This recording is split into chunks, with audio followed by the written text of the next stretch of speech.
good morning, folks. This is Clay with Clay's AC and Auto Repair and Clay Motion here in Grand Rapids, Michigan, and you're watching the Clay Way. If this video is helpful, please consider putting on one of my sweet playlists, turn the volume down and letting that thing play from front to back if I'm able to help you and save you a couple bucks. Remember, if anyone else can do it, you can do it too. That I promise you. Don't be the next to them, be the first to you. So here's what we got today. We've got a Chevy Equinox. It's got a 2.4 cylinder engine in it, and it's got an exhaust leak. We're going to show you the exhaust leak. We're going to show you how to fix it inexpensively in your driveway and correctly so it doesn't leak any longer. So we're here underneath the vehicle, and there's several things that could be happening. One, you could have a broken accordion pipe. We don't have that in this situation, but with the clamps that I'm going to use on the exhaust, you could actually cut this out right here, cut this flange out right here with the Sawzall, and replace this part inexpensively. They do sell this at the parts store. This is a catalytic converter. And then this is the component that's given us trouble. It's actually the resonator portion of the exhaust. And I've got this whole piece right here, and we're gonna end up replacing this right here. But back here in the back, we've got our muffler, and these are pretty sturdy and pretty stout. I've actually got the same exact vehicle, except for mine's an all-wheel drive version.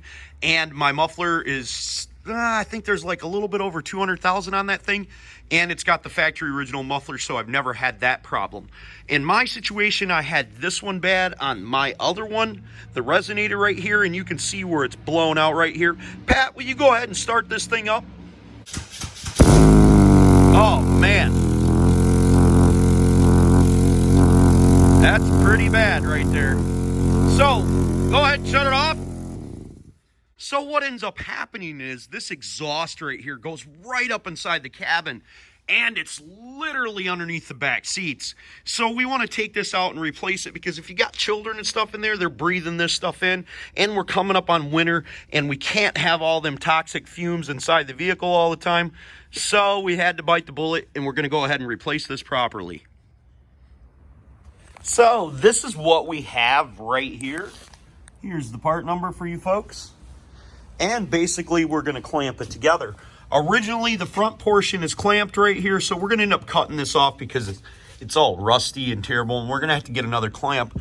I'm not certain if I have enough or not, but worst case scenario, we're going to have to cut that out of there. We might have to heat it up and cut it off. Then we'll go back here, and just like down there, we'll probably make a cut somewhere in here. I got to measure it out yet, find out. More than likely, it won't be on that flat spot, so it's looking like right about here we're going to end up toasting this puppy off.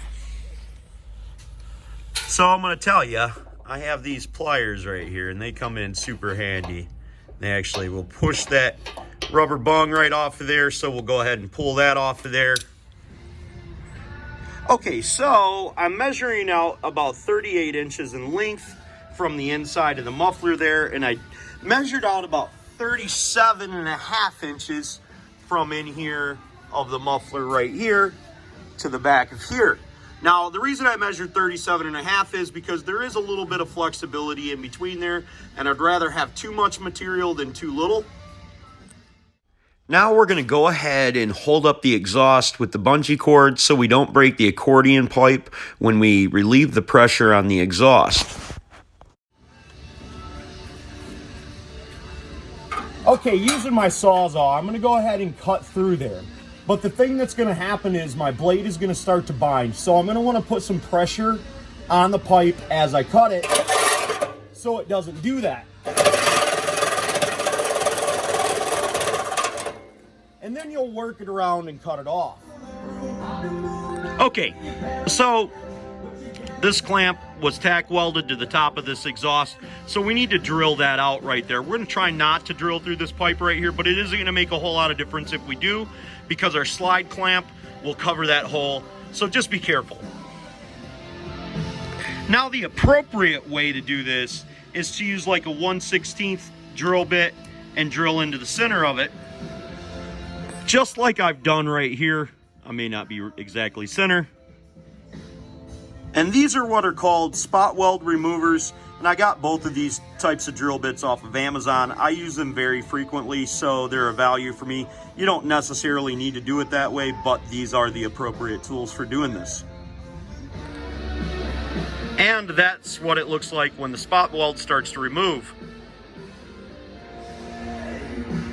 And once you've got it drilled out, we're gonna have to grind this down just a little bit right here.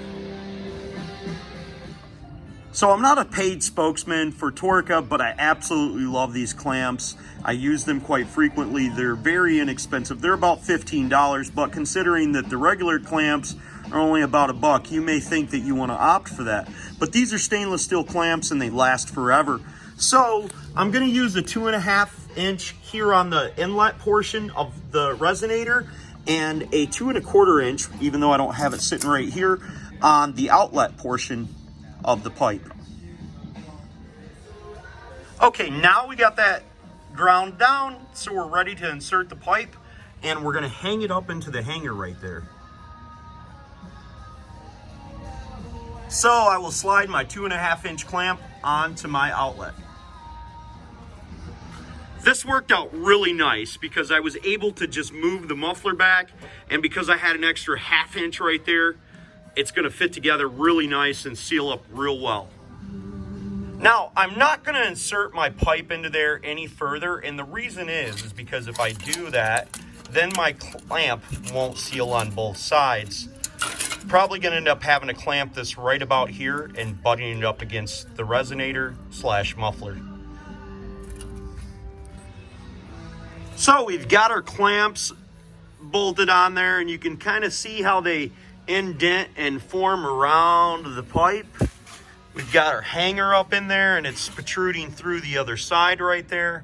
I've got this clamp on here and you can see how it nicely formed to there, and that's why I like to use them. I also clocked it in the 10 o'clock position because it's allowed me to use the impact to put the nuts on and get a wrench on the top of there to tighten it down.